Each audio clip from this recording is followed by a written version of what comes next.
Hi YouTube, and welcome to another video. Thank you for joining me today.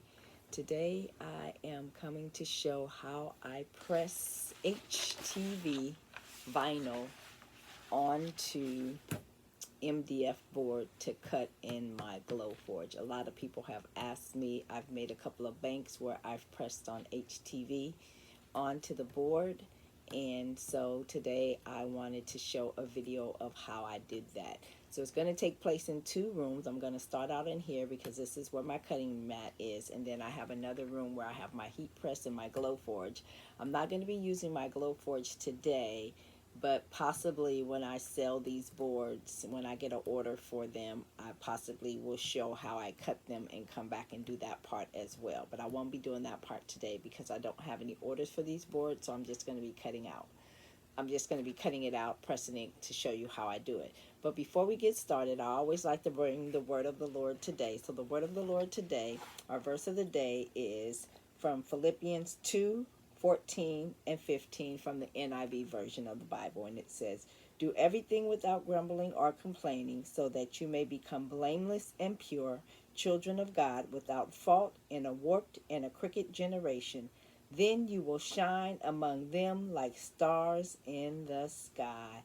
And that is our word of the Lord today. And once again, that comes from Philippians chapter 2, verses 14 and 15. And thank you for that, listening to the word of the day. So here is my MDF board that I get at a local lumber yard. It is 1/8 inch. I also have another one that's a 1/4 inch.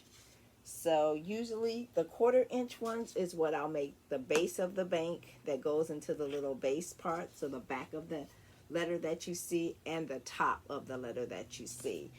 A lot of times you can get two on one piece of board. Some letters are so wide you need one board for each single one. But today I am going to put what I normally do with these ones, these 1/8 inch boards, is I make name signs, Mr. and Mrs. with the last name, and this is what I'll cut out. I'll cut it out of this, and then I will use something else for the back, for the offset. Like this was a name sign that I had cut out, and this was the back of it. So once I cut the name out, I put it on. This is the offset, but this is called Revolution Plywood, and I get this at Lowe's. It's called Revolution Plywood. This is the back of it, and this is the front of it, and it is masked, so you can kind of see what it is. And I like this just for the backing of a name sign because I don't have to paint it or anything. It's like gives a wood look, and I really like that. But I wouldn't cut my name out of this unless the letters are thick and chunky, because if you cut skinny stuff out of this, it will kind of break and warp and all of that, and I don't like that. So what I'm gonna do, this is this is some heat transfer vinyl that I got from a local shop, not too far from my home. This is another one that I got from that shop. I got all of these from that shop, different colors.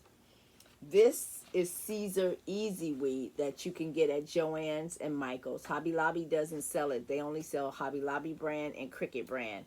But Michael's and Joann sells this Caesar Easy Weed that you can get. And sometimes I'll use this.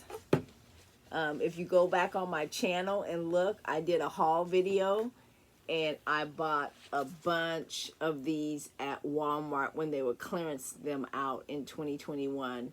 They were clearancing them out for $4.50, and these are regular. The plain ones I think are regularly at that time $19.99, and the glitter ones were $24.99. So Walmart clearanced them for $4.50, and I bought a bunch and told my friends about it, and my friends went and bought a bunch. So that's what I'm using, a lot of that. So we're going to go ahead and get started. I'm going to use this red one for the name board. So I'm just going to take my board and I am going to put my board on there. Make sure I cover the whole thing with the board. And then I'm going to take my rotary cutter, but I'm going to turn this around because I am right-handed. So I just lay it on my cutting mat, and this is a cutting mat. I use this for my sewing and for cricketing and paper crafting and everything else. Okay, so someone's texting me. So I'm just going to lay it on here because these ones are not, well, I guess they're about as wide as it.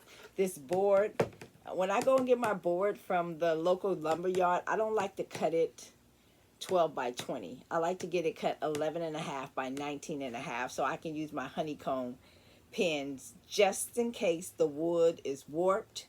I want that extra room that I can put the pins in, the honeycomb pins in. So let's go over here and I'm just going to cut this board. I have my heat press heating in the other room. So I'm going to put this onto this board. And then I'm going to put that over there. And then I'm going to take this board and I am going to turn this over. And I'm going to, and I'm just turning it this side right now just so I can cut it. I got to heat press the other side. So, and I don't have to really worry about getting it all the way to the edges because you can't cut the whole board anyway. So, but I don't want to waste, so I try to get as much of it on there as I can. And then I'm going to cut that. And then we'll put that over there.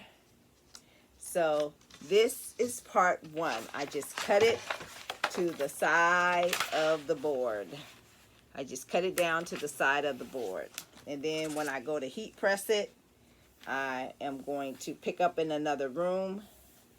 If I can put the videos together, I will. I'm not very good at editing, so if I can put them together, you'll just see one video. You'll see a transition from this to the next video. But if I can't figure out how to do that, then this is part one, and then we'll pick up in part two where you'll see me press it onto the board with the heat press. So I'll see you in the next video.